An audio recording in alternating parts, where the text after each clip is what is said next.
Hello friends, basic knowledge YouTube channel पे आपका स्वागत है। फ्रेंड्स, हम आज बात करने वाले हैं इंडियन पॉलिटी के बारे में। आपको हम फ्रेंड इस वीडियो में वही क्वेश्चन बताएंगे जो किसी न किसी एग्जाम में पूछे गए हैं। ओके फ्रेंड्स, और इसके साथ कुछ फैक्ट भी बताएंगे जो आपको आने वाले एग्जाम में से काफ़ी बेनिफिट मिलेंगे।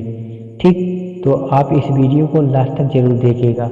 अगर हमारे टेलीग्राम चैनल को आप ज्वाइन नहीं किए हैं तो डिस्क्रिप्शन में लिंक दिया गया है, वहाँ जाके ज्वाइन जरूर कर लीजिए, क्योंकि वहाँ पर हम डेली टॉपिक वाइज 100 से 150 क्वेश्चन की क्विज करवाते हैं जो आपको काफ़ी फ़ायदेमंद होंगे। ठीक, तो आप इसे ज्वाइन जरूर कर लीजिए। चलिए बात करते हैं क्वेश्चन की। भारत है एक, ऑप्शन ए धर्मनिरपेक्ष राष्ट्र, बी हिंदू राष्ट्र, सी हिंदू मुस्लिम राष्ट्र, डी इनमें से कोई नहीं। तो फ्रेंड्स, इसका आंसर है ऑप्शन ए धर्मनिरपेक्ष राष्ट्र। ठीक, भारत एक धर्मनिरपेक्ष राष्ट्र है। ठीक, भारत का कोई ऑफिशियल धर्म नहीं है। ठीक, भारत में सभी धर्म हैं।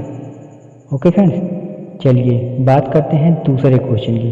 धर्मनिरपेक्षता का अर्थ है ए राज्य सरकार सभी धर्म के खिलाफ, बी राज्य सरकार द्वारा एक धर्म को स्वीकार, सी राज्य सरकार द्वारा किसी धर्म को स्वीकार नहीं करना, डी उपरोक्त में से कोई नहीं। तो फ्रेंड्स, इसका आंसर है सी। ठीक, धर्मनिरपेक्षता का अर्थ है कि राज्य सरकार द्वारा किसी धर्म को स्वीकार नहीं करना। ओके फ्रेंड्स, चलिए बात करते हैं इसी में अगला क्वेश्चन। भारत एक धर्मनिरपेक्ष राज्य है, इसका मतलब है कि भारतीय राज्य ऑप्शन ए धर्म विरोधी नागरिकों का समर्थन करता है, बी बहुसंख्यक समुदाय के धर्म का समर्थन करता है, सी अल्पसंख्यक समुदाय के धर्म का समर्थन करता है, डी किसी निश्चित धर्म का समर्थन नहीं करता है।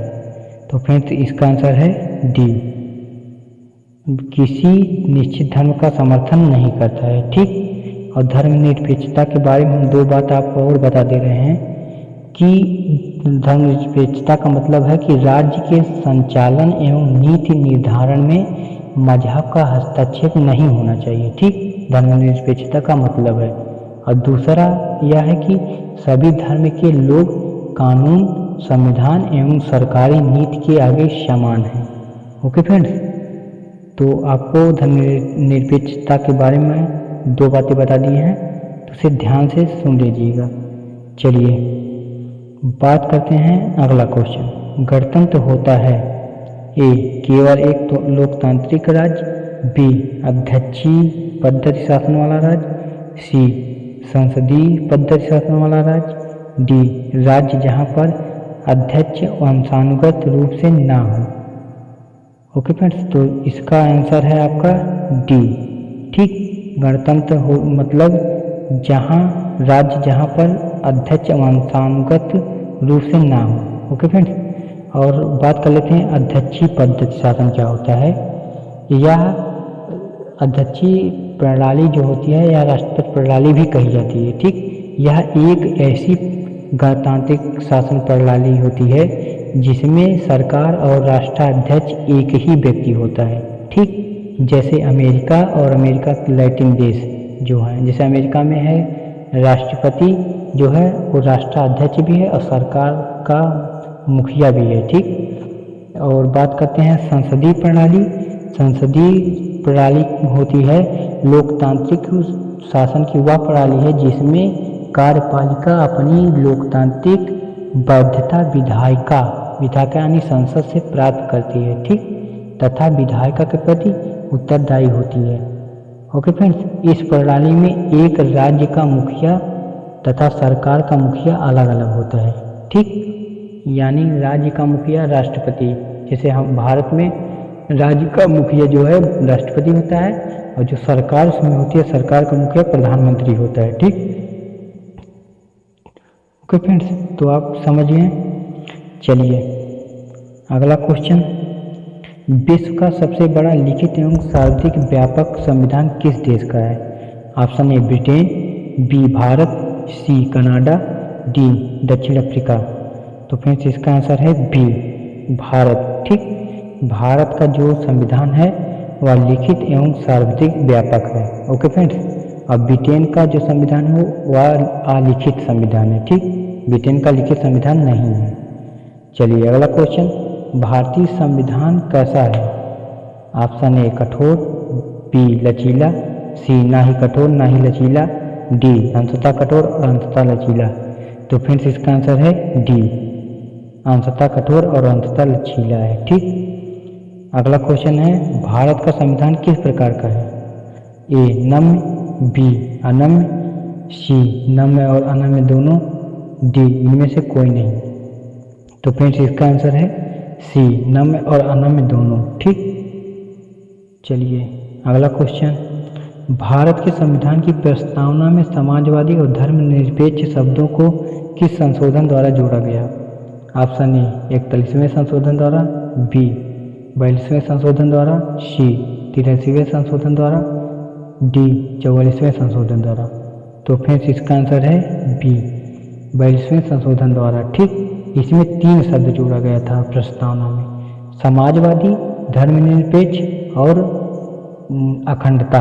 ठीक, यह संशोधन 1976 ईस्वी में किया गया और यह सरदार स्वर्ण सिंह कमेटी की अध्यक्षता में किया गया था। ठीक, स्वर्ण सिंह कमेटी बैठी थी जिसके अध्यक्ष थे सरदार स्वर्ण सिंह। ठीक, उन्हीं की अध्यक्षता में यह संशोधन किया गया। ओके फ्रेंड्स, और 42वें संविधान संशोधन को मिनी कॉन्स्टिट्यूशन भी कहा जाता है। ठीक, छोटा संविधान। चलिए अगला क्वेश्चन है, भारतीय संविधान लागू हुआ था? ऑप्शन ए 26 जनवरी 1950 को, बी 26 जनवरी 1952 को, सी 15 जनवरी 1948 को, डी 26 नवंबर 1949 को। तो फिर इसका आंसर है ए। ठीक, 26 जनवरी 1950 को संविधान लागू हुआ था। ओके फ्रेंड्स, 26 नवंबर 1949 को संविधान बनकर तैयार हो गया था।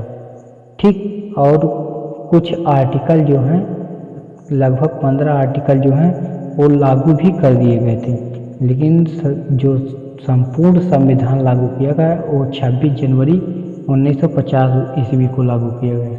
ठीक, चलिए अगला क्वेश्चन, 42वें संविधान संशोधन द्वारा प्रस्तावना में निम्नलिखित में से कौन सा शब्द जोड़ा गया?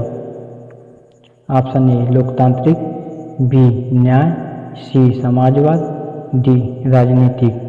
तो फ्रेंड्स इसका आंसर है सी समाजवाद। ठीक, प्रस्तावना में 3 शब्द जोड़े गए थे, समाजवाद, धर्मनिरपेक्ष और अखंडता। ठीक, चलिए अगला क्वेश्चन, निम्नलिखित में से किस तिथि को भारतीय संविधान लागू किया गया था?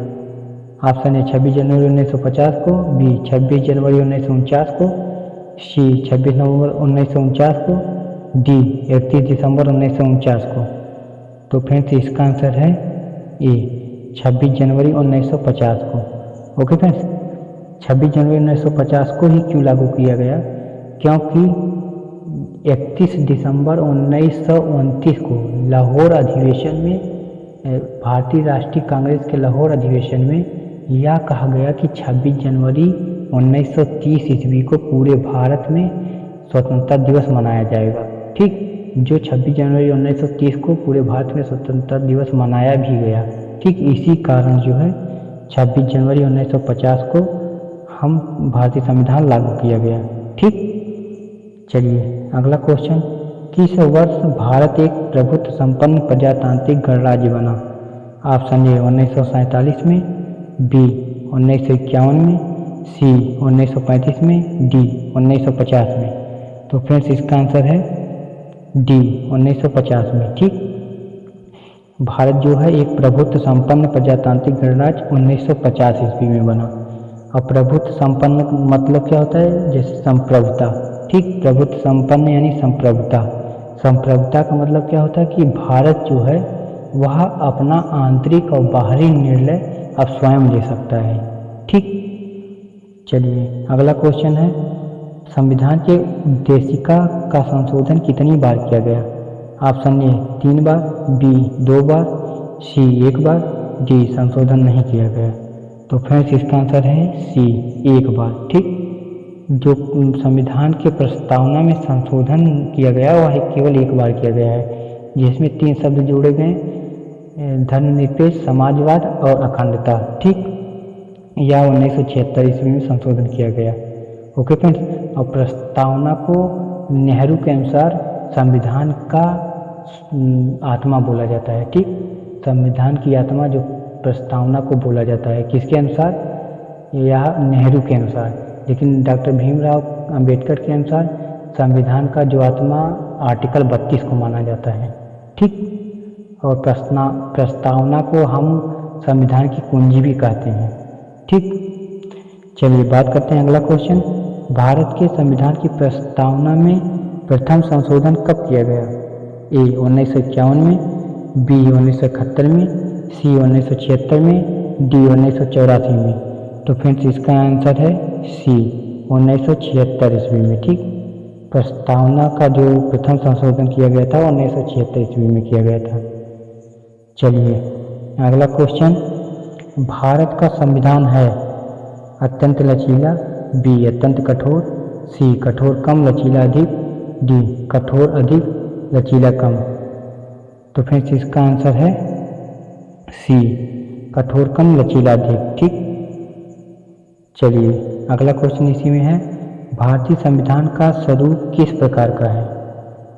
ए एकात्मक, बी पूर्णतः संघात्मक, सी संरचनात्मक में संघात्मक, भावना में एकात्मक, डी भावना में संघात्मक, संरचनात्मक में एकात्मक। तो फ्रेंड्स इसका आंसर है सी संरचना में संघात्मक, भावना में एकात्मक। ओके फ्रेंड्स, तो आज के लिए इतना ही।